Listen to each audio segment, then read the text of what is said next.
Yeah, no. So how about did you go to your unit after OCS or did you go straight into IBOLC? And how is IBOLC? So I went to a line unit. I went to Charlie Battery down at Fort Sill, which is the 777 battery down there, and I was down there for about 6 months. Just kind of, and of course, I'm trying to. FA math Mm-hmm. is not math. Like Mm-hmm. it is not normal math. So I'm sitting there trying to watch the FIDOs, and they're doing their safety, and it's just going one in ear and right out the other. That's exactly what Captain Sure said. He Yeah. goes, Field Artillery, that IBOLC course was humbling. Oh, yeah. No, it's but yeah. So I was down there for about 6 months, and then I started Bullock in July of 2019. So it took about 9 months to get a Bullock seat, and started that. And yeah, it's you think you know math, and you go to FA Bullock and you don't know math. Like Mm-hmm. it is the equivalent. So they told us I don't know, one of the first in processing days.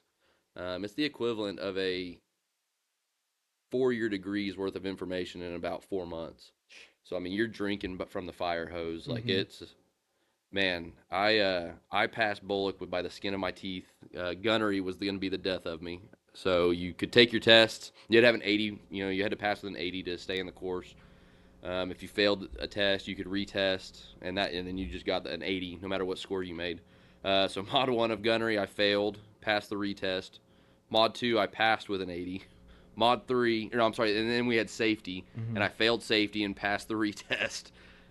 Mod 3, I passed with an 80. I didn't get anything above an 80 on the gunnery side until Mm-hmm. Mod 4, which was the very last test you take on the gunnery side, and I got I don't know, like an 88. Um, so yeah, there was a lot of weeks. So obviously it's at Fort Sill. So and I lived in Oklahoma City at the time. So it's a 2 hour drive. Mm-hmm. There was a lot of Saturday study halls, a lot of homework, Mm-hmm. um, and it was a long 4 months, very long 4 months. Never knowing if you're going to get recycled or make pass the next test. And so yeah, Stozier and I, we had a lot of long nights together down there. I can imagine. Yeah, that's brutal, and that's public school doesn't do any justice. Like on Oh an no, army pass is like 80%. It's like, so if I get less than 80, that's a fail. Like, yes, and you're like, what? What kind yeah, of BS is this? I should just be able to get like a 60 or a D. yeah. Like D's get degrees, not in the army. You have to get a B or higher. Well, and I remember, I think I remember right where they said, for a while it was the 70, and then they bumped it up to an 80 and had too many people fail, and then so they bumped it back down and kind of restructured the program. So in gunnery, we have what's called charts and darts. It's basically just I mean, literally build this chart from the ground up. You've got your eastings and northings, and you plot stuff, and we've got what's called an RDP, which is just this like giant, probably 2.5 foot long metal protractor slash ruler Mm-hmm. slash just catch it. It's like a catch all. Um, and that was the thing that got a lot of people was the charts and darts. It used to be a graded test, and when I went through, it was more of a graded exercise. So it wasn't a pass fail. It was just towards your overall grade. Um, and I don't even know what they do with it anymore because yeah, that was. I've always been a fairly confident person, like in myself. I've never really struggled. And my wife walked me off a ledge before our our charts and darts graded exercise. Like I had my first and only ever panic attack leading into that. Like I did. Oh man, it was rough, and I still to this day. I've always been very fortunate to have either an E4 or an E5 that knew how to do charts and darts because Mm-hmm. I can't wrap my head around it. Yeah. So Holy cow. Yeah, and again, that's why it's like in leadership, it's like you have, I guess, I have people to do that for yeah, me. Come on, exactly, So, exactly. woo. But yeah, that's absolutely wild.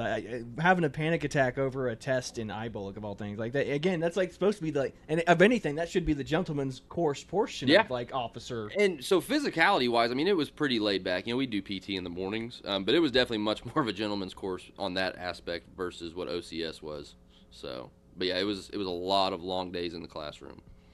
Yeah, I can imagine. Yeah, no. So that's so. What advice would you take for people who go to IBOLC? I guess because that's where Not we're at. Like, eyeball it. no, no, FA Bullock. yeah, FA Bowl. Excuse me, yeah, FA Bowl. Um, Like, what do they need to know? Just come in with a blank slate and be ready to learn, or like already have some stuff memorized? no, come in with a blank slate. Go to all of the study halls. Like I said, so I was very fortunate. I had two outstanding instructors. And it was both of their first times instructing. Actually, they went through Triple C together too. They knew each other. I don't know how that all worked out, but they were extremely patient. and extreme. Like they stayed until you got it. Mm-hmm. So if you have an instructor that's willing to do that and willing to put in the time and effort and give you the study halls and help you, like, take full advantage of it, because there was other platoons that had people falling left and right, failing tests because their instructors weren't putting in the same effort that ours were. So if you have that, take advantage of it. Good So deal. That makes sense. So post BOLC, you go back to your unit. What is, I mean, do you feel any different when you got that bar and you come back from BOLC, or is it just kind of like falling right back in with the boys and like? So I went to the other side of the house, right? So FA, we have the two sides of the house that they teach you in BOLC. So they have the gunnery, which is the cannon side of it, and then they have the fire support side, which is the FOs. So pre-BOLC, I went to a line unit. I was with one of the gun units down at Fort Sill, excuse me. Never really hung out with the FOs. Never seen that side of the house, pre-BOLC. And then I finished BOLC and went to the other side. I was with the FOs for the first year. I definitely felt like I actually knew what I was doing. Like, it was a good feeling to have when I got back, and I probably still didn't know what I was doing. At least I felt like I did. So I had that confidence that, at least knew what I was talking about in some regards. So I was there for a year, and mine was a little different. So typically, and I don't know how infantry does it as far as once you're done with BOLC. So but once you're done with FA BOLC, you have two key developments. You have your FDO, your fire direction officer time, which is at the gun battery, and you have your FSO time, which is your fire support officer company level, where you're with the line units. You're with the infantry unit. You're with the FOs that are attached to that unit. I was never a company FSO. I went straight up to battalion level as an assistant FSO, and so like that was the year. That was when COVID first started hitting, and so like we were prepping for an XCTC at Fort Chaffee, and so I went through an MDMP process and all of that to find XCTC gets canceled. So I had a little bit of a different timeline on that side of the house, but yeah, so we ended up. That was actually one of the better ATs I've ever had. I think we did like 9 or 10 days, and we just got to plan our own training. And for anybody at the battalion level or higher that's listening to this, let them do that. There is a plethora of knowledge at the battery or at the company level that they can run their own training, I promise you. So yeah, it was one of the better ATs I've ever had. Heck yeah. So you stay, so you do both of your time. I think for us, it's just graded platoon time, and then you can be sent up to XO time after that. You but just need your PL time, and then you think there is some XO time, but nobody likes the XO. Yeah, exactly. So yeah, see, our PL and XO is pretty much interchangeable.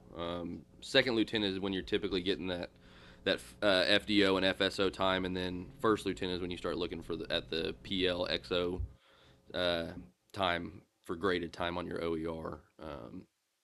So yeah, I finished at the DET. I went actually right back down to the same line unit I was at before BOLC. I actually knew a lot of the guys down there. I went down there for my FDO time, and another weird timeline because I was the FDO, and then we had the XO and then commander. Like, we were the 3 officers in the battery, and our XO was a female, and she got pregnant. Mm-hmm. And that was the year we went to NTC.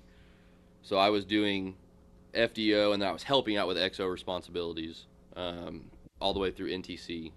And NTC made OCS look easy.